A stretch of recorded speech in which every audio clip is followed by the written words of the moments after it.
साल था 1962। पाकिस्तान की स्पेस एजेंसी सुपार्को ने वो कर दिया जो आज तक पूरी दुनिया की डेवलपिंग कंट्रीज में कोई नहीं कर पाया, ना ही चाइना ना ही इंडिया। सिंपल शब्दों में कहूँ तो पाकिस्तान उस टाइम पर एशिया का स्पेस सुपर पावर बनने के काफी नजदीक था और इसका पूरा क्रेडिट जाता है एक आदमी को जिसका नाम है डॉक्टर अब्दुल सलाम, जो पूरी दुनिया का first Muslim Nobel prize winner भी है। लेकिन अब सवाल यह कि पाकिस्तान ने ऐसा क्या किया जो चाइना भी नहीं कर पाया था उस टाइम तक। इसमें डॉक्टर सलाम का क्या रोल था और मोस्ट इम्पोर्टेंटली पाकिस्तान ने वो कौन सी दो गलतियां करी जिनके कारण डॉक्टर सलाम को पाकिस्तान छोड़ना पड़ा और सुपार्को का डाउनफॉल शुरू हो गया।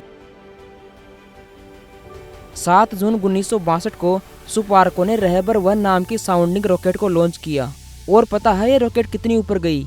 130 किलोमीटर ऊपर। उस टाइम पर सुपार्को की ये अचीवमेंट इतनी बड़ी थी कि नासा के साइंटिस्ट भी इसको देखकर बहुत ज्यादा सरप्राइज थे, क्योंकि अब तक एशिया ही नहीं पूरी दुनिया की डेवलपिंग कंट्रीज में कोई भी ऐसा देश नहीं था जिसने कारमन लाइन को पार किया हो। जिनको नहीं पता, सी लेवल से 100 किलोमीटर के एल्टीट्यूड को कारमन लाइन माना जाता है। ये इमेजिनरी लाइन अर्थ के एटमॉस्फेयर और स्पेस के बीच में एक बॉर्डर का काम करती है। मतलब 100 किलोमीटर के बाद में स्पेस की शुरुआत हो जाती है और पाकिस्तान ऐसा पहला डेवलपिंग कंट्री था जिसने स्पेस में एंट्री ली हो। उस टाइम तक चाइना भी ऐसा नहीं कर पाया था। और रही बात इंडिया की, तो इंडिया ने तो 1965 में अपना पहला रॉकेट लॉन्च किया था और वो भी सिर्फ 10 किलोमीटर की ऊंचाई तक ही पहुंच पाया। लेकिन अब सवाल यह है कि पाकिस्तान ने यह सब किया कैसे। ये कहानी शुरू होती है लेट 1950s से, जब पाकिस्तान और अमेरिका के रिलेशन काफी गहरे होते जा रहे थे। अमेरिका ने पाकिस्तान को हर साल बिलियंस ऑफ डॉलर की फाइनेंशियल एड देना शुरू कर दिया था और इन्हीं पैसों से सितंबर 1961 में पाकिस्तान ने अपनी स्पेस एजेंसी की शुरुआत करी, जिसका नाम रखा space and upper atmosphere research commission. America ने पैसे देने के अलावा और भी कई तरीकों से पाकिस्तान की हेल्प करी। पाकिस्तान के साइंटिस्ट और इंजीनियर्स को नासा की फैसिलिटीज में ट्रेनिंग प्रोवाइड करी। इसके अलावा कई fellowship and research associate programme भी लॉन्च किए ताकि पाकिस्तानी साइंटिस्ट अमेरिका की किसी भी यूनिवर्सिटी में आकर एडवांस ट्रेनिंग ले सके। यही नहीं, पाकिस्तान का पहला रॉकेट रहबर 1 वो भी सुपार्को ने नासा के साथ मिलकर बनाया था। लेकिन आज इतने सपोर्ट के बावजूद भी पाकिस्तान एक भी सैटेलाइट स्पेस में लॉन्च नहीं कर पाया है। जब भी उसको सैटेलाइट लॉन्च करवानी होती है वो चाइना के पास जाता है। लेकिन इंडिया ने जुलाई 1980 में ही रोहिणी RS-1 नाम की सैटेलाइट को स्पेस में लॉन्च कर दिया था। यहाँ पर सैटेलाइट और सैटेलाइट लॉन्च व्हीकल दोनों इसरो ने खुद से बनाया था। किसी भी प्रकार से दूसरे देश की हेल्प नहीं ली गई थी इस प्रोजेक्ट में। और आज हम देखें तो चंद्रयान 3 की मदद से इसरो चांद तक पहुँच चुका है। सन को स्टडी करने के लिए आदित्य L1 को ऑलरेडी लॉन्च कर दिया है और अब तैयारियां चल रही है गगनयान मिशन की, ताकि इंसानों को स्पेस में भेजा जा सके। लेकिन अब सवाल यह है कि सुपार्को ये सब क्यों नहीं कर पा रहा है। पाकिस्तान ने वो कौन सी गलतियां करी कि अमेरिका से इतना सपोर्ट मिलने के बावजूद भी वो आज तक एक भी सैटेलाइट स्पेस में लॉन्च नहीं कर पाया। पाकिस्तान की ये 2 गलतियां हैं। पहली है मिलिटराइजेशन ऑफ स्पेस प्रोग्राम। 1961 से लेकर 1967 तक डॉक्टर अब्दुल सलाम सुपार्को के चीफ थे, एक इंटेलिजेंट फिजिक्स प्रोफेसर जिनके पास साइंस का काफी अच्छा नॉलेज तो था ही, लेकिन साथ में उनके पास एक क्लियर विजन भी था कि कैसे पाकिस्तान को स्पेस के सेक्टर में आगे लेकर जाना है। लेकिन 1967 के बाद से लेकर आज तक 56 सालों में अगर कुछ सालों को निकाल दे तो जो भी सुपार्को के चीफ बने हैं वो या तो पाकिस्तान की आर्मी से हैं या पाकिस्तान की एयरफोर्स का कोई ऑफिसर है। इन लोगों के पास पाकिस्तान के स्पेस प्रोग्राम को आगे लेकर जाने के लिए कोई विजन ही नहीं है।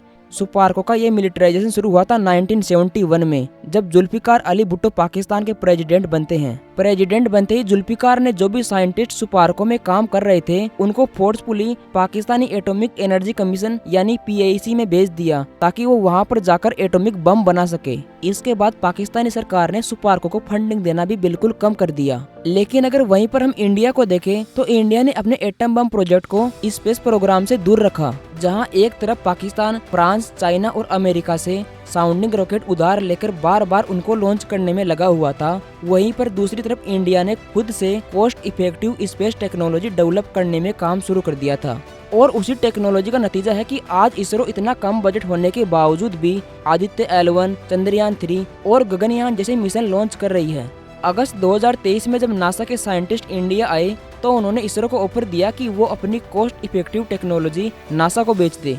तो इस बात से आप समझ सकते हैं कि इसरो साइंटिस्ट ने कितनी मेहनत करी होगी कि आज इसरो से 15 गुना ज्यादा बजट वाली स्पेस एजेंसी भी उनकी टेक्नोलॉजी को खरीदना चाहती है। इसके बाद आती है पाकिस्तान की दूसरी गलती जो है रेसिज्म। लेकिन हम ये डिस्कस करें उससे पहले आप वीडियो को लाइक और चैनल को सब्सक्राइब जरूर कर दें।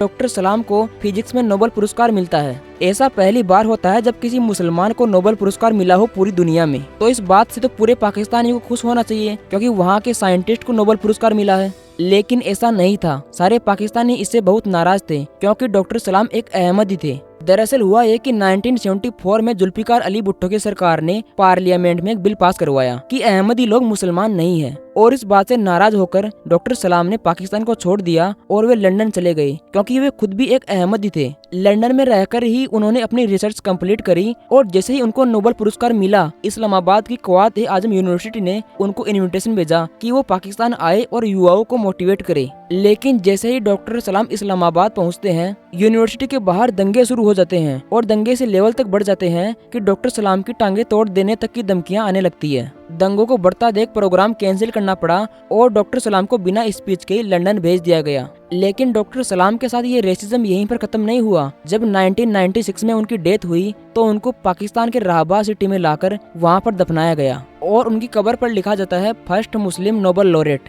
लेकिन हद तो तब हो जाती है जब 2014 में उनकी कब्र से ये मुस्लिम वर्ड भी मिटा दिया गया, क्योंकि अभी भी पाकिस्तान में अहमदियों को मुसलमान नहीं माना जाता। प्यू रिसर्च ने पाकिस्तान में एक रिसर्च करवाई, जिसमें यह पता चला कि आज भी 66% पाकिस्तानी अहमदियों को मुसलमान नहीं मानते। तो इस बात से आप समझ सकते हैं कि पाकिस्तान जैसे मुस्लिम कंट्री में कितना ज्यादा रेसिज्म है कि वहाँ पर एक नोबेल प्राइज विनर को मरने के बाद भी इज्जत नहीं मिलती। लेकिन दूसरी तरफ हमारे देश में मिसाइल मैन ऑफ इंडिया एक मुसलमान बनते हैं। इंडियन न्यूक्लियर प्रोग्राम के फादर कहे जाने वाले होमी जहांगीर बाबा एक पारसी फैमिली से बिलोंग करते थे।